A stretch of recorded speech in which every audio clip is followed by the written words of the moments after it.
door unlocked. Did I go and say, I know who it was? No.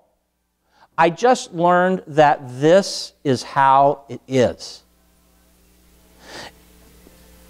Whether it's family, whether it's church, whether it's business, you know this. You're dealing with people. And people are a mess. That's just the way it is. So, pastors have said this before. Pastors have said, if it wasn't for people, I'd love the ministry. But if there were no people, there would be no ministry. Well, if they didn't have any kids, I would have any problems. No expenses, no messes. The house would be clean. The house would be quiet. Some people live that way. Some people want to live that way. But those people are some of the most miserable people you'll ever find. I visited them at the rest home. We used to have a place in Sun City that we put a restaurant. My dad was the Denny's franchisee of all of Phoenix, and we decided to put a restaurant in Sun City. That was the biggest mistake we ever made. Those were the most cranky, cheap, tightwad, grumpy people you ever met in your life. We went through probably 25 waitresses the first day, going out of the restaurant crying. They'd leave a penny. The soup was too hot. The soup was too cold. Just unhappy people. Those people would follow kids in the neighborhood. I talked to kids 19, 20 years of age who could drive, and they would come up to them and they had grandparents in Sun City. They're there visiting them in Sun City, and they'd come up and say, "Are you supposed to be here? Who are you related to? Who's your mom? Who's your dad? Who's your grandparents?" That's how they lived. They were the ones that had the bumper sticker, "I'm spending my kids' inheritance." And on the back of their $350,000 or $500,000 RV they're driving around. So, don't get rid of the ox.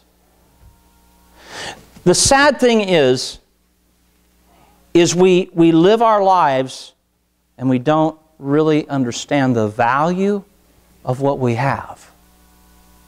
We only look at the negative. We only look at the mess.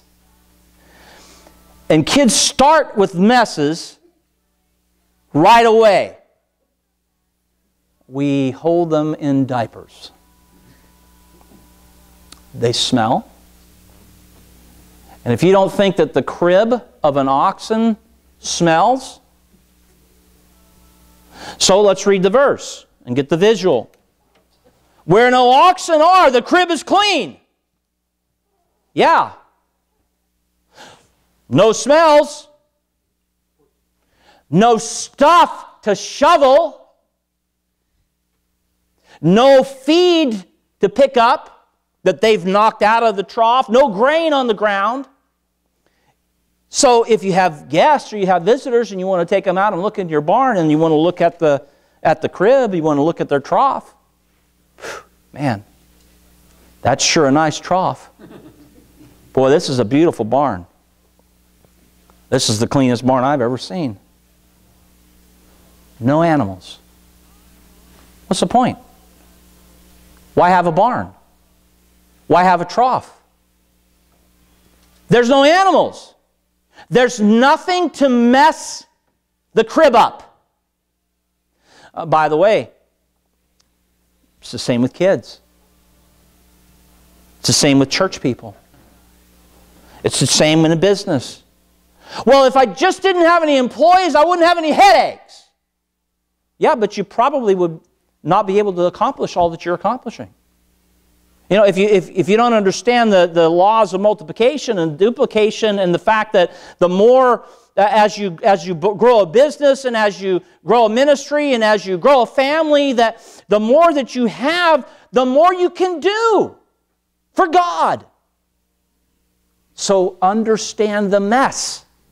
Understand the difficulties, the problems you're going to have in your life, and deal with them.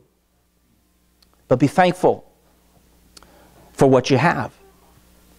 The next principle, and with the title, Don't Get Rid of the Ox. Without the ox, there would be no labor, no work.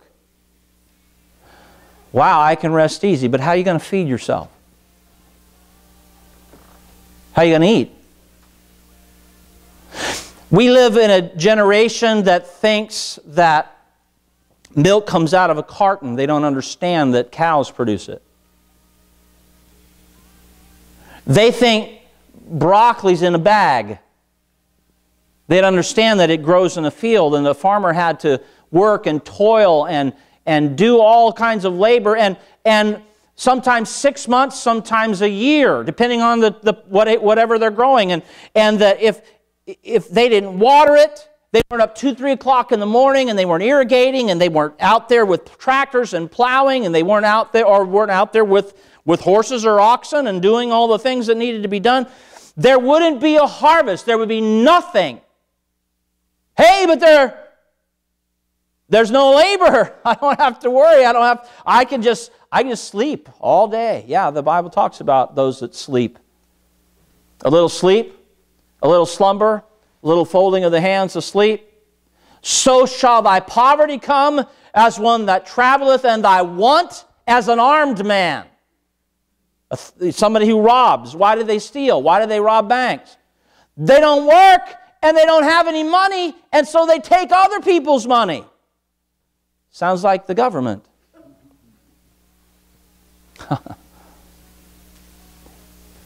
The ox. With no ox, there's no work. So you don't have to harness them up. And you don't have to hook the plow up.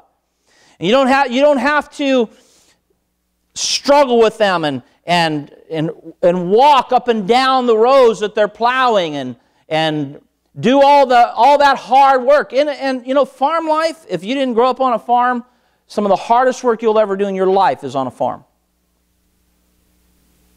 But it's worth it. When you see the crops, when you see the orchards, and you see all of the vegetables and the fruit and everything that comes afterwards, there's a sense of satisfaction. It's a blessing.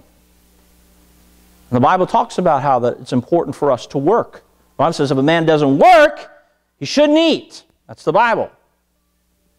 So labor is a good thing.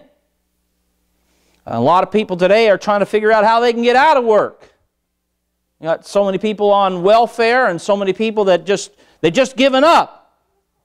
And so they're looking just to be able to just go through life, no worries, no concerns, no responsibilities, no work. So without the ox, there's no work. But the last thing, without the ox, there would be no income. There would be no profit. Nothing to take care of you. The value of the ox to a husbandman, to a farmer, was invaluable.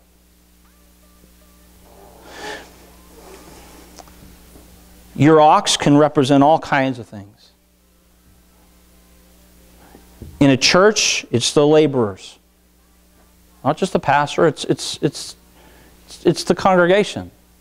Jesus said, "Pray ye therefore the Lord of the harvest, that He would send forth laborers into the harvest. The harvest truly is plenteous, but the laborers are few." Without laborers, your harvest is going to die. We're in a harvest time. Jesus said the fields are white unto harvest. That's my understanding of that, is that means they're ripe and they're ready to pick. And God knows that. And so it's important to have an ox to harvest, or the crop spoils. If the crop spoils in the field, if the crop doesn't get picked, if it doesn't get harvested, there's no income. There's no increase. That's a serious issue. And so, and we look at, well, I don't want kids. Well, then there's no blessings. The Bible says, lo, children are an heritage of the Lord. The fruit of the womb is His reward. Happy is the man that hath his quiver full of them. Yes, it cost to raise my kids. Yes, there were some messes. Yes, it was an investment.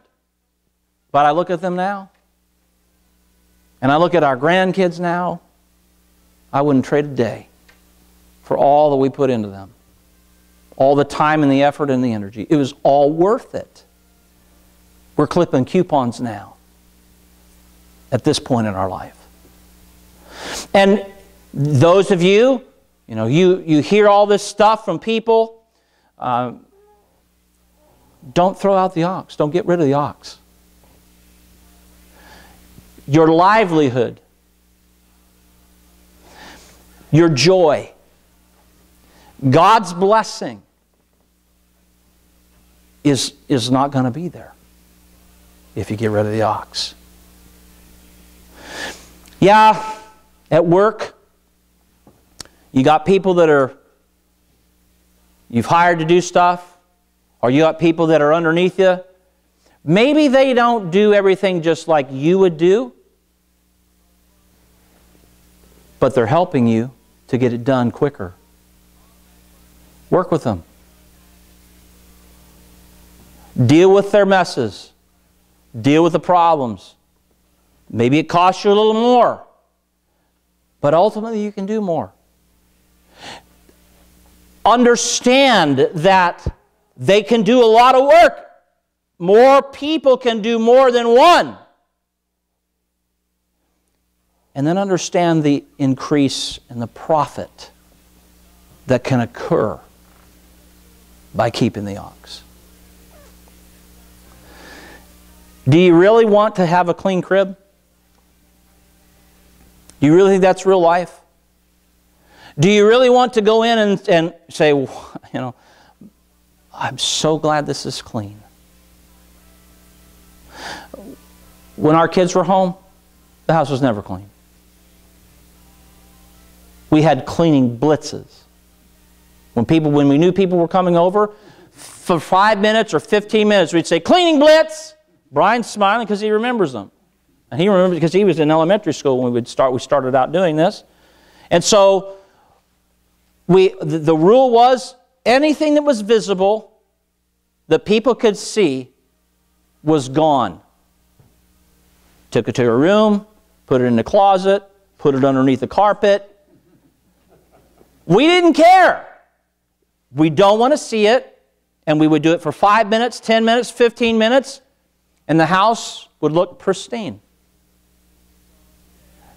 And then when they would leave, an hour later, it was back to like it was, okay? But that was part of, we enjoyed that. That was part of, we tried as parents not to get frustrated with our kids. We tried in ministry. I tried not to get frustrated. I hope you try not to get frustrated with me.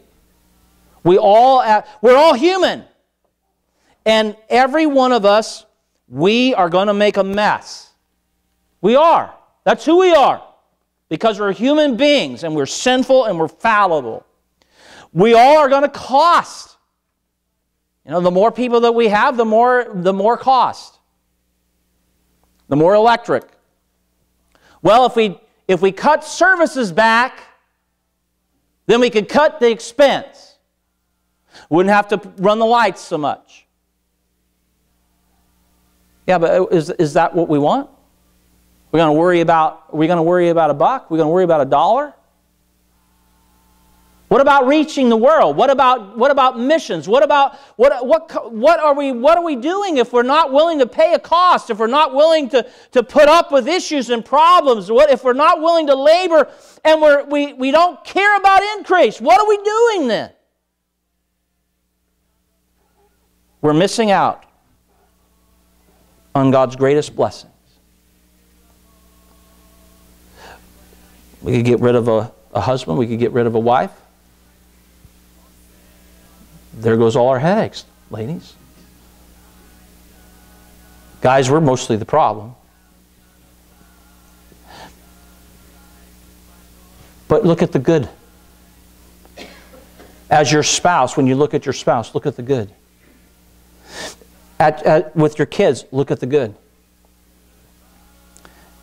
And keep it all in perspective. Don't get rid of the ox. Father, thank you for tonight. We pray that you would help us to see the value in these principles that, yeah, we can have a clean crib. We can keep from having to deal with a mess. But is that really worth it? What's the flip side? Help us to see the value of the ox.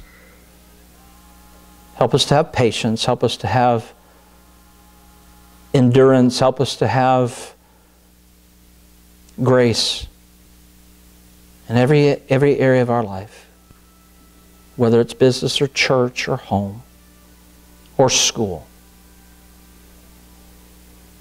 We're all people.